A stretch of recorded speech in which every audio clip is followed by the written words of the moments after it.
নমস্কার বন্ধুরা, কেসি কিচেনে সবাইকে স্বাগত। আজ আমি নিয়ে এসেছি পুঁই শাকের একটা রেসিপি। এই ধরনের পুঁই শাকের রেসিপি বানালে কিন্তু ভাত রুটি সব জিনিসের সাথেই খেতে ভীষণ ভালো লাগে। চলো দেখে নিয়ে আমি কিভাবে বানাচ্ছি। দেখো, আমি কিছুটা পুঁই শাক নিয়েছি, তারপরে প্রথমে ভালো করে ধুয়ে পরিষ্কার করে কেটে নিয়েছি। ডাঁটাটা অবশ্যই একটু কম দিয়েছি, পাতাটাই বেশি দিয়েছি। তারপরে একটা কড়াই চড়িয়ে গ্যাসের মধ্যে অল্পখানি জল দিয়ে পুঁই শাকটা দিয়ে দিলাম। পুঁই শাকটা দিয়ে দেওয়ার পরে দেখো, এইদিকে আমি কিছুটা প্রায় 1 কাপের মতো মসুর ডালকে ভিজিয়ে রেখেছিলাম প্রায় 2 ঘন্টা আগে, সেটাও আমি এটার মধ্যে দিয়ে দেবো। ডাল আমি মোটামুটি সমস্ত ডালই আমি ভিজিয়ে রেখেই বানাই, আর মসুর ডালটা পুঁই শাকটা অতি সহজেই গলে যায় বলে ডালটাকে আরও বেশিক্ষণ আমি ভিজিয়ে রাখলাম। ভিজিয়ে রাখার পরে দেখো এটার মধ্যে দিয়ে দিলাম। তারপরে আরও কিছুটা বাটিটা মসুর ডালটা প্রথমে খুব ভালো করে ধুয়ে নিয়েছিলাম, তারপরে জল কিছুটা দিয়ে দিলাম। তারপরে দেখো পরিমাণ মতো নুন দিয়ে দিলাম, 1 চামচের মতো হলুদ দিয়ে দিলাম। হলুদ দিয়ে দেওয়ার পরে দেখো এটা বেশ নেড়ে চেড়ে নিলাম। একটু নেড়ে চেড়ে নেবার পরে ঢাকা দিয়ে এটা আমি সেদ্ধ হতে দেবো। তারপরে দেখো এইদিকে আরও কিছুটা সবজি দেব, একটু বেগুন, আধখানা ঝিঙে আর কয়েকটা পটল আমি ভালো করে ধুয়ে পরিষ্কার করে খোসা ছুলে কেটে নিয়েছি। তারপরে এইদিকে একটা কড়াই চড়িয়ে সর্ষের তেল দিয়ে সমস্ত সবজিগুলোকে প্রথমে ভালো করে ভেজে উঠিয়ে নেব। তোমাদের কাছে যদি আরও অন্য সবজি থাকে, যেমন কুমড়ো, মূলো, সেগুলোও তোমরা দিতে পারো। আমার কাছে যে সবজি ছিল আমি সেগুলোই দিয়েছি। যে কোনো সবজি দিয়ে এইভাবে ডাল বানালে কিন্তু খেতে অসম্ভব ভালো লাগে।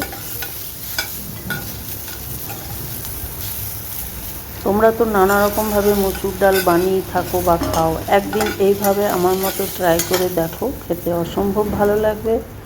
তারপরে দেখো এগুলো ভেজে তুলে নিলাম। তারপরে এই দিকে ফিরে এসে ঢাকা খুলে দেখো আমি দেখাচ্ছি, ডালটা মোটামুটি আমার 50% সেদ্ধ হয়ে গেছে। দেখো প্রায় 50% সেদ্ধ হয়ে গেছে।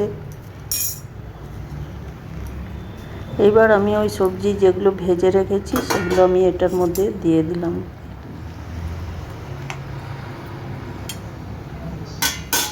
দিয়ে দেওয়ার পরে ঢাকা দিয়ে আবার 3-4 মিনিটের মতো লো ফ্লেমে আমি এটাকে ফুটিয়ে সেদ্ধ করে নিলাম।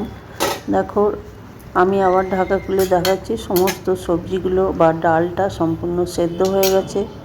এবার আমি একটা বাটির মধ্যে উঠিয়ে রেখে দিলাম। তারপরে ওই কড়াইটা চড়িয়ে খানিকটা আরও সর্ষের তেল দিয়ে দিলাম।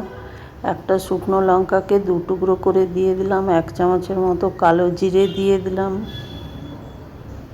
1 চামচের মতো সর্ষে দিয়ে দিলাম, আমি কালো সর্ষেই দিলাম। দিয়ে দেওয়ার পরে দেখো এটা খুব ভালো করে ভেজে নেব। একটু পুটপুট আওয়াজ হবে, ততক্ষণ পর্যন্ত এটা ভালো করে ভেজে নেব। সর্ষেটা পুরো ফুটে উঠবে। তারপরে এইদিকে আমি একটা পেঁয়াজ, একটা টমেটো আর কয়েকটা কাঁচা লঙ্কাকে ছোট করে কেটে রেখেছি পাতলা পাতলা করে, সেটা আমি ওইটা তেলের মধ্যে দিয়ে দিলাম। দিয়ে দেওয়ার পরে এটা বেশ খানিকক্ষণ ধরে আবার ভেজে নেব আমি। দেখো খানিকক্ষণ ভেজে নিয়েছি, টমেটো পেঁয়াজ সবগুলোই নরম হয়ে গেছে। তারপরে আমি বলে দিই, আমার রেসিপি যদি তোমাদের ভালো লেগে থাকে তো লাইক, শেয়ার ও কমেন্ট অতি অবশ্যই করে দিও, আর নতুন বন্ধুদের সাবস্ক্রাইব করার অনুরোধ রইল। তারপরে দেখো টমেটো পেঁয়াজটা আমার সম্পূর্ণ ভাজা হয়ে যাওয়ার পর ওইদিকে যে ডালটা সেদ্ধ করে রেখেছি সেইটা আমি এটার মধ্যে দিয়ে দিলাম। দিয়ে দেওয়ার পরে দেখো 1 মিনিটের মতো আবার একটু ফুটিয়ে নেবো ডালটা। এবার এর মধ্যে আমি কিছুটা 5 ফোড়নকে রোস্ট করে গুঁড়ো করে রেখেছি, সেইটা আমি দিয়ে দিলাম। তোমাদের হাতের কাছে যদি না থাকে তাহলে তোমরা জিরেটাও রোস্ট করে ভাজা করে দিতে পারো। আমি ওইটাও কখনো কখনো দিই, আবার 5 ফোড়নটাও কখনো দিই। খেতে কিন্তু দুটোই ভীষণভাবে ভালো লাগে। তারপরে দেখো এটা আমার হয়ে গেছে। হয়ে যাবার পর ঢাকা দিয়ে আমি কিছুক্ষণ স্ট্যান্ডিং টাইমে রেখে দিলাম। রেখে দিয়ে ঢাকা খুলে আমি দেখাচ্ছি। দেখো তোমরা চাইলে এর মধ্যে ধনেপাতাও একটু ছড়িয়ে দিতে পারো, আমার হাতের কাছে ধনেপাতা ছিল না।